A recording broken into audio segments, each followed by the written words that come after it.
Hey guys, it's Lisa Alshire. I'm a senior driver manager here at Melton, and I've been with the company for almost 8 years. I wanted to talk with you guys today about Canada border crossing. So as you know, it can be a little bit confusing and a little scary if it's your first time heading out to Canada. So I want to make sure that we just touch base on the process going in and going out today, and maybe it'll help you feel a little more comfortable your first time. So first we're going to talk about going into Canada loaded. So when going into Canada loaded, of course you're going to get your dispatch like you normally do, but on that dispatch you're going to see an additional stop. That stop will be your border crossing for Canada. So just remember that. It'll look like a stop, but it's just you getting paid to stop and deal with Canada whenever you cross the border. So once loaded at the shipper, you'll need to fax all the paperwork that the shipper gives you to your driver manager. Your driver manager is going to attach the PARS sticker, which is the barcode clearance that you'll need on the customs invoice in order to approach the border. They're going to get you that sticker, and then your senior driver manager is going to get you your e-manifest, which you'll also need to cross. And then at that time, your driver manager will reach out to you and get that paperwork back to you. Once you receive your customs invoice with the PARS sticker and your e-manifest back from your driver manager, you're able to approach the border at that time. When you approach the border, you're going to hand all the documents to the Border Patrol, and they're going to use a scanner. They're going to scan those barcodes, and then you're ready to go and you're in the country. So now we're going to talk about going into Canada empty. So there is a process there, and we can't just enter the country without some paperwork. So anytime that we are going to deadhead you into the country empty to pick up a load and bring it back into the U.S., you have to have an e-manifest in hand to do so. Your senior driver manager will create it and get it to you, but there's one thing you have to be very careful with. There will be a timestamp on your e-manifest. You cannot approach the border until it's been 2 hours after that time. That timestamp will be Eastern Standard Time, so just make sure that we don't approach not 1 minute before 2 hours. If you do, it can result in a fine of several $1,000s to Melton Truck Lines. Now we're going to talk about leaving Canada. So whenever either you went and you delivered a load into Canada, or we've deadheaded you in to pick up a load, once you've loaded in Canada, we now have a whole nother process to get you back into the United States. So leaving Canada, it's kind of the same steps as far as you get your paperwork from the shipper, you make sure you send everything they give you to your driver manager.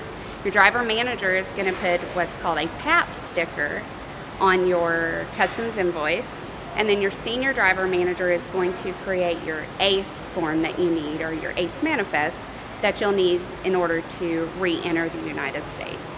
Your driver manager will fax it to you, just like going in. And then once you have those documents, you can approach the border. Keep in mind there is no time delay on approaching the border coming into the United States, so we don't have that 2-hour wait like we did going in. Also, the same as going in, that load that you're dispatched on will have your border crossing as a stop. So please be sure, whether going in or going out, you always use the bridge or the border crossing that we have disclosed in your stop. It's very important.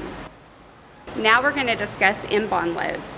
So inbound loads can either be going into Canada or coming back into the United States. Inbound loads have to be handled a little bit differently. Let me explain what those are. So an inbound load is a load that's only passing through the United States. No product is coming off. Basically, the load isn't going to stop anywhere in the United States. So for instance, if the load is coming from Mexico and going into Canada, the load is only crossing through the United States. No product is coming off in our country. So the load at the Mexican border has to be put in bond. You will receive a T&E that you have to have in hand in order to travel through the United States. Once you arrive at the Canadian border, you'll see 2 stops in your load. One is for going to have the load taken out of bond, which you have to do on the United States side before you approach the Canadian border. Once you've taken the load out of bond, you can then approach the border like usual. They'll scan your barcodes and you're in. So for an inbound load coming out of Canada into the U.S., you'll still have to have that T&E paperwork, but you won't have to stop to have it put in bond. We'll have that taken care of for you. So once your DM has faxed you back your T&E, your customs invoice with the PAP sticker, as well as your ACE. You'll approach the border like usual. It'll already be in bond for you, and you're free to come into the United States.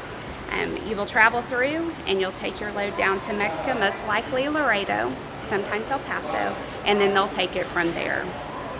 So a few things you need to know when going into Canada. Some bridges or crossings do require you to pay cash for a toll. Now, while your pass will cover some of those, some won't. So please make sure you go in with at least $30 cash on you, so you can take care of those tolls and come on in. Of course, send those receipts in and we'll get you reimbursed. Another thing to remember is it's really smart to get your fuel before you leave the United States. Prices do fluctuate in Canada, and they tend to be a little bit more expensive than here in the US, so it's just smart to fuel up before you head on in. Also, to stay in compliance with your expert fuel, it's always going to provide you with stops in the US and not in Canada. A couple of great things to know about being Canada qualified is you are paid an additional 6 cents per loaded mile for every Canada load that you haul. So it really does turn into a lot of extra cash in your pocket. Also, by having your Canada credential, it makes you eligible for loads that other drivers aren't.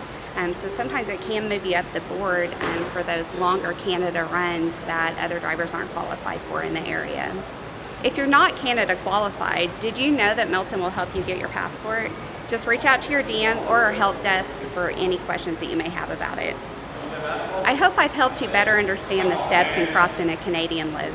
But should you have any questions, please reach out to your driver manager. They'll help guide you through the process. You guys, I hope you stay safe out there, and if you need anything, you know who to reach out to.